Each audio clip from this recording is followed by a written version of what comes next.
Channel को subscribe करें और साथ अपीयर होने वाले बेल आइकॉन को ज़रूर प्रेस करें। बिस्मिल्लाहिर्रहमानिर्रहीम। अस्सलाम वालेकुम वरहमतुल्लाहि वबरकातुहू। मैं हूं आपका family physician doctor Mohammad Asif Yunus. आज हम डिस्कस करेंगे थैलासीमिया से मुतल्लक़।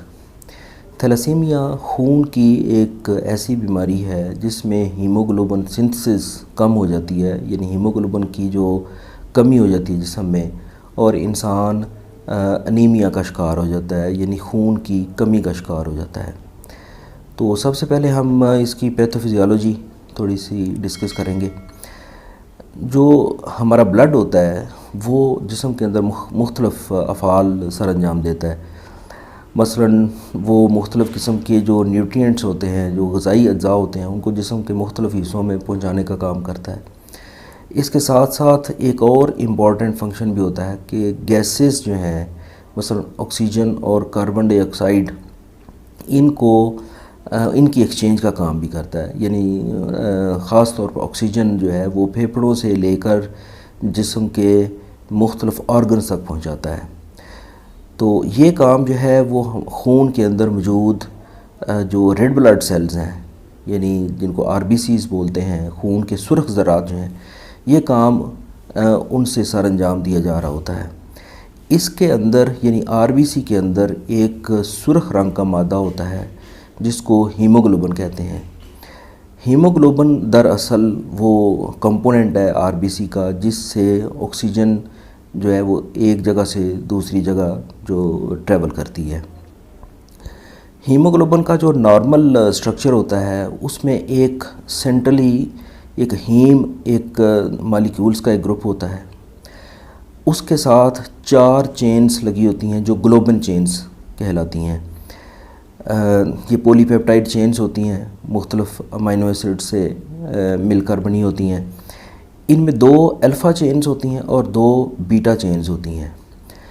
नॉर्मली ये इनहेरिट होती हैं पेरेंट से और नॉर्मल फंक्शन के लिए, लेकिन अगर इनमें कोई ऐसा डिफ़ेक्ट आ जाए कि इनकी प्रोडक्शन कम हो जाए तो उस सूरत में हीमोग्लोबिन की सिंथेसिस कम हो जाती है। तो थैलासीमिया एक ऐसा मर्ज़ है जिसमें जो इनकी ग्लोबिन चेन्स हैं जो हीम के साथ लग के हीमोग्लोबिन बना रही हैं, ये चेन्स, इनका डिफ़ेक्ट ऐसा होता है कि इनकी प्रोडक्शन कम हो जाती है। यानी ये पूरी तो नॉर्मली जितनी मिकदार में चाहिए होती है ये प्रोड्यूस ही नहीं हो पाती।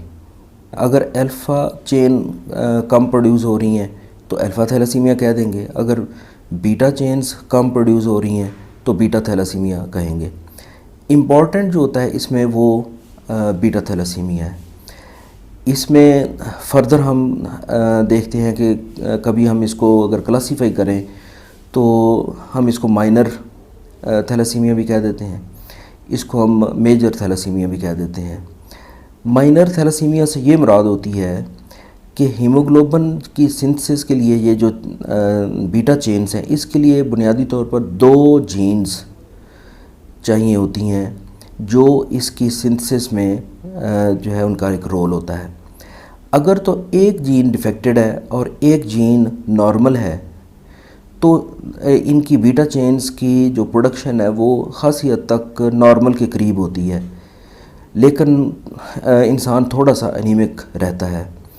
इस कंडीशन को हम माइनर थैलासीमिया बोलते हैं। लेकिन अगर दोनों जीन्स डिफेक्टेड हैं और बीटा चेन्स जो हैं उनकी प्रोडक्शन बहुत ज़्यादा रिड्यूस हो गई है तो इसको हम मेजर थैलासीमिया बोलते हैं। इसमें खून की बहुत ज़्यादा कमी होती है चूँकि हीमोग्लोबिन सिंथेसिस प्रॉपर तरीके से नहीं हो रही होती और हर थोड़े अरसे के बाद जो हीमोग्लोबिन है, जो उसका जो लेवल है वो ड्रॉप कर जाता है।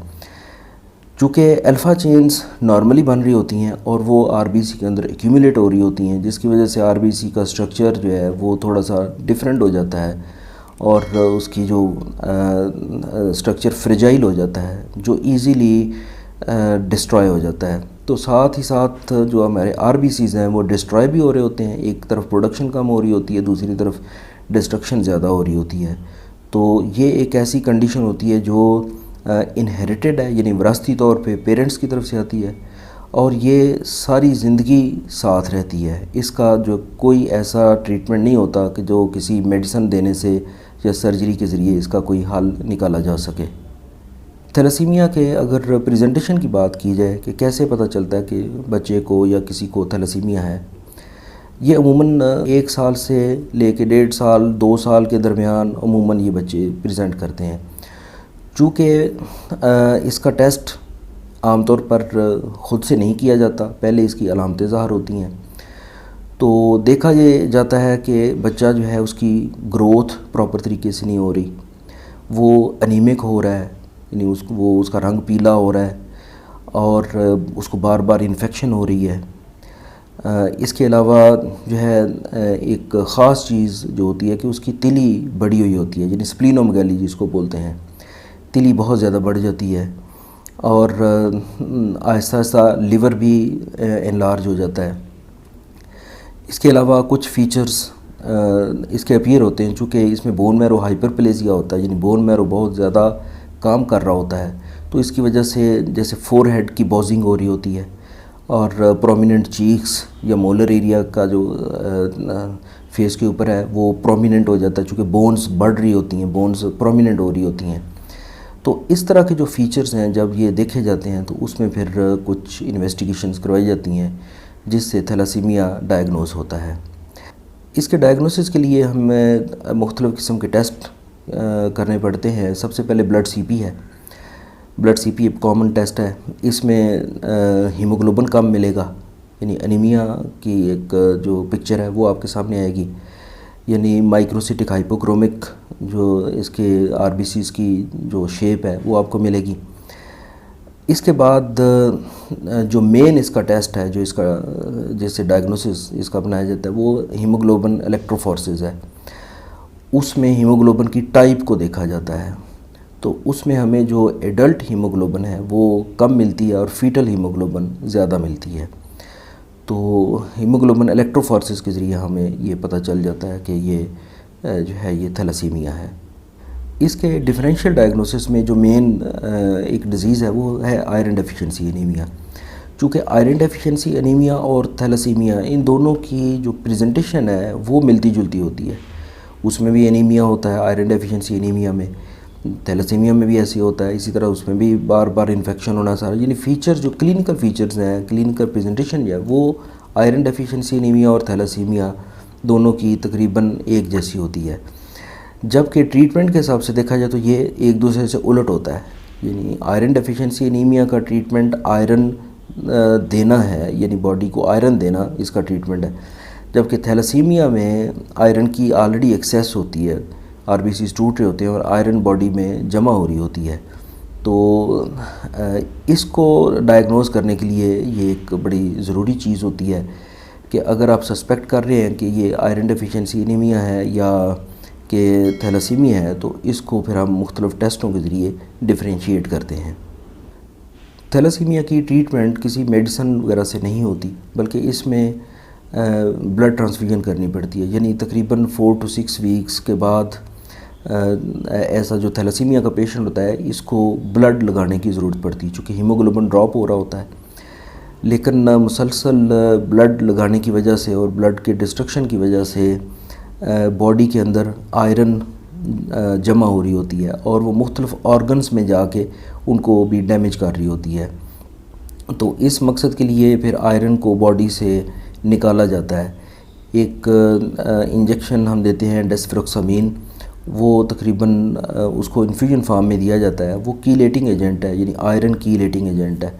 वो आयरन के साथ मिलकर वो उसको आयरन को जिस्म से खारिज करता है। तो वो कुछ अरसे के बाद जब आप देखते हैं कि ये आयरन बहुत ज़्यादा ट्रांसफ्यूजन्स हो चुकी हैं, तो ये डेस्फेरोक्सामीन इंजेक्शन की इन्फ्यूजन भी साथ में दी जाती है।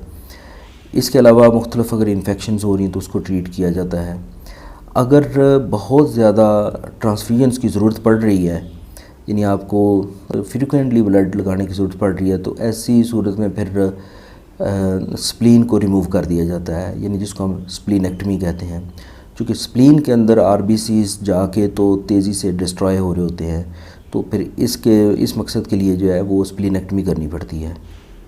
थैलेसीमिया की ट्रीटमेंट जो है वो बोन मैरो ट्रांसप्लांट के ज़रिए भी की जाती है, यानी कि एक तंदुरुस्त शख्स का बोन मैरो वो थैलेसीमिक पेशेंट के अंदर जो है ना वो ट्रांसप्लांट कर दिया जाता है, जिसकी वजह से ये एक होप होती है कि उसकी जो नॉर्मल हीमोग्लोबिन प्रोडक्शन शुरू हो जाए। लेकिन इसके लिए बोन मैरो का मैच करना बहुत ज़्यादा ज़रूरी है, जो कि एक डिफ़िकल्ट प्रोसेस होता है और इजीली ये नहीं मिलता। थैलेसीमिक पेशेंट की जो लाइफ एक्सपेक्टेंसी है वो अमूमन 25 से 30 साल होती है, यानी ये अफराद अच्छी केयर के साथ भी 25 से 30 साल तक ज़िंदा रहते हैं, चूँकि इसमें बहुत सारी कॉम्प्लिकेशंस आती रहती हैं, जिसकी वजह से बहुत सारे ऑर्गन फेलियर आहिस्ता आहिस्ता से सामने आते हैं, जिसकी वजह से लाइफ को इन बहुत ज़्यादा ख़तरात पैदा हो जाते हैं। इसमें चूँकि रेगुलर ब्लड ट्रांसफ्यूजन की ज़रूरत होती है, यानी खून लगाने की ज़रूरत होती है, तो इस मकसद के लिए बहुत सारे ममालिक में सोसाइटीज़ बनी होती हैं, यानी गवर्नमेंट की तरफ से या NGOs की तरफ से ऐसी सोसाइटीज़ बनी होती हैं जिनमें ब्लड अरेंज किया जाता है और रेगुलर बेस पे जो थैलेसीमिया के पेशेंट्स होते हैं इनको डील किया जाता है, इनको ब्लड ट्रांसफ्यूजन की जाती है। इस सिलसिले में आम फ़र्द के ऊपर भी एक इखलाकी फ़र्ज़ बनता है कि वो ऐसी सोसाइटीज़ जो कि थैलेसीमिया के पेशेंट्स को डील कर रही होती हैं और उनको ब्लड की ज़रूरत होती है, तो वो भी वहाँ जाके ब्लड डोनेट कर सकते हैं, ताकि यानी प्रॉपर तरीके से थैलेसीमिया के पेशेंट्स जो हैं वो मैनेज हो सकें। उम्मीद है कि आपको ये वीडियो पसंद आई होगी। मेरे चैनल को सब्सक्राइब करें और साथ अपीयर होने वाले बेल आइकॉन को ज़रूर प्रेस करें, ताकि आपको हर नई आने वाली वीडियो का नोटिफिकेशन मिल सके। चैनल को लाइक करें, शेयर करें। इजाज़त दीजिए। अल्लाह हाफ़िज़।